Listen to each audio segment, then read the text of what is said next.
Hello, I am so proud that Codes of the Hidden King has sailed at last. I'm going to be reading the book description that you'll find on Amazon and in other locations.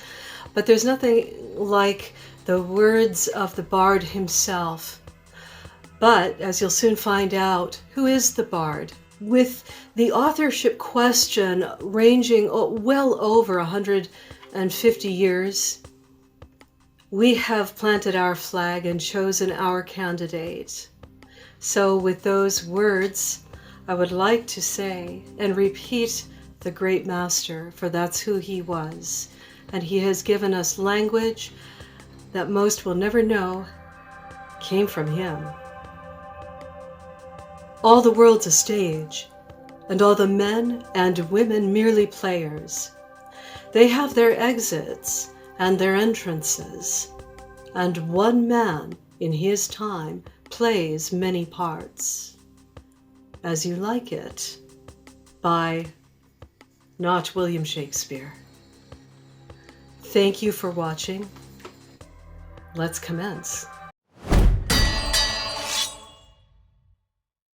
Codes of the Hidden King is a richly illustrated work of historical investigation that explores the authorship question, a suppressed sacred lineage, and encoded knowledge embedded within the 1611 King James Bible, Renaissance and Elizabethan literature, early Christian sacred texts, and works of art across centuries. Drawing upon cryptography, court history, symbolism, architecture, sacred geometry, and documentary evidence, the authors examine the life and legacy of Sir Francis Bacon in a radically new light. Central to this study is the carefully argued hypothesis that Bacon was the concealed son of Mary Stuart, Queen of Scots. Raised under extraordinary secrecy during one of the most dangerous political eras in European history, this work moves beyond speculation into pattern recognition through detailed cipher analysis of Tudor power structures, Shakespearean authorship research, Rosicrucian and Freemason philosophy, and visual symbolism. The Hidden King emerges not merely as a literary architect, but as a battleship of encoded knowledge.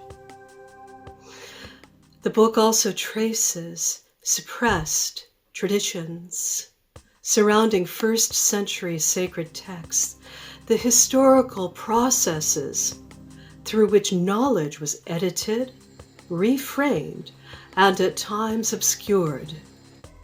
It explores how certain identities and narratives were diminished, altered, or removed from dominant accounts, and how those shifts shaped theological, political, and cultural memory across centuries.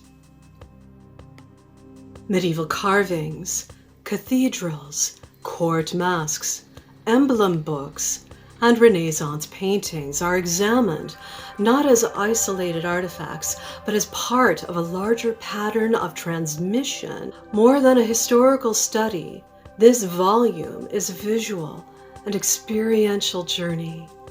With over 150 carefully placed color images across 336 pages, the work has been intentionally produced on quality stock to prevent bleed-through and preserve the integrity of artwork, manuscripts, carvings, maps, and architectural detail. Many of the images are analyzed at close range, requiring clarity and faithful reproduction. The masters of the past worked in stone, paint, glass, and geometry to transport the viewer into living drama of their age. Cathedrals were immersive. Illuminations were layered with encoded meaning. Court art was political. symbolic and deliberate. In that same spirit, Codes of the Hidden King has been crafted as an immersive experience. This is not a disposable paperback. It is a research volume where every chapter has its own bibliography, and indeed within the body of the text itself, important links, authors, and researchers are hailed as heroes and sources of knowledge just to prove to you exactly where this information came from so you can follow up. Now granted, this is filled with original research that you're not going to find anywhere else. But we've backed it up with academic sources of the highest integrity. This book is a research volume, a visual archive, and a companion for those who dare to value depth over summary. The production cost reflects the commitment to quality reproduction, extensive imagery, and careful layout. Rather than reduce images, compress scholarship, or diminish clarity, the authors choose to honor the material and therefore the reader, you. Masters of their craft, such as Leonardo da Vinci, Giovan Pietro Rizzoli, Francis Bacon, Nicholas Hilliard, Mary, Queen of Scots, who has not been hailed as an artist in the past, but I've discovered that she should be. Francois Clouet, Jean-Auguste Dominique Ingres, the Brodin family of sculptors. Some of these names you've heard, some you have not, all you should know. For those who seek surface answers, this book will feel demanding, perhaps dipping in and out, taking things a bit of it at a time. And I hope you will join us on this journey of discovery and follow each page, each conclusion we discover, some which even shocked us. For those willing to look beneath the surface of a vast, shimmering, and unexplored ocean, this book is your vessel, offering something rare, a layered cinematic, revelational, explorational, encoded memory across centuries. We invite you to step on board with us. The message,